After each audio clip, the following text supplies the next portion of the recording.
Yeah, I mean, I would love to see you, try, you know what I mean? But at the same time, like, you know yourself and you know if it's in your heart to go down that path. But I would love to see the last name King on a jersey. And then you can have so many different, like, you know, quotes or like just sayings about you being like the king. But then again, you're such a humble person that you probably wouldn't do that. Going back to your positioning, so because you were so fast, where did you always find yourself playing? I played on the outside for the most part. I Mm. got put in the midfield a few times, and that was a struggle bus. Um, I would Yeah, that say, wouldn't go through my head. I was like, let's just no. say, other people play that position way better than me, so let's just Mhm. let them stick there. Um, but no, it's been funny actually. Like my 2 years I played hardcore at Vanderbilt, and then now here we've been playing a 3-5-2, which fits very well with how I like to play. So I play that outside winger position, and so I'm all the way down the field, all the way up the field. Um, and it just fits really well with like my speed and my like minds. I really like to like take players on 1v1, so it really helps me coming like from the sideline attacking. And um I like to score goals, but I would say I'm actually more of like an assister. I love to like put crosses in on the ground. And so I've always done a lot better coming from the outside and then getting balls in for someone else to finish.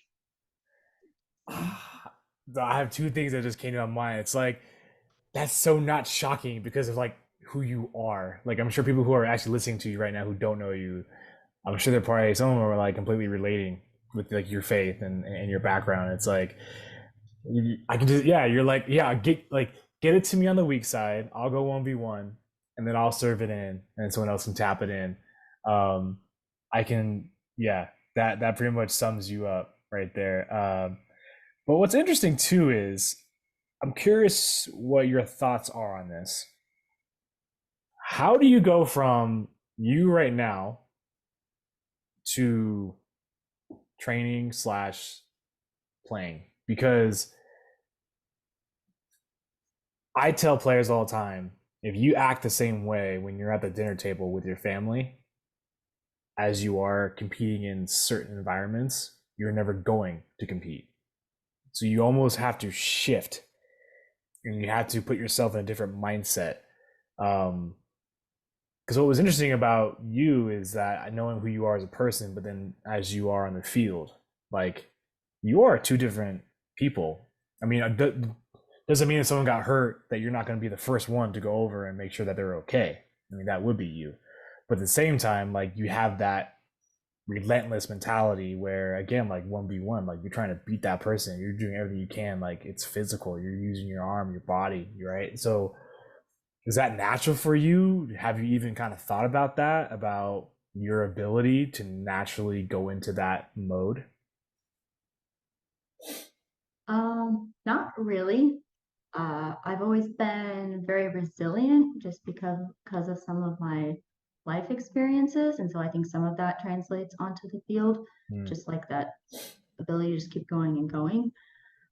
Um, in terms of like a mindset, I mean, sure, there's like some routines and things I do, but it's actually something I've had to work on, I would say, in my personal life. So Mm. I started out like highly competitive. So that was great for soccer, right? But I remember this time in seventh grade where I like completely hurt someone's feelings beyond what was absolutely necessary just because I was so competitive. And so that was something like through a lot of prayer that I've actually grown a lot Mm. in my away from the field time. And Mm-hmm. so that's helped me grow as a person. But then I would say, and obviously that it's grown on the field too, but on the field it's more appropriate to act that way. So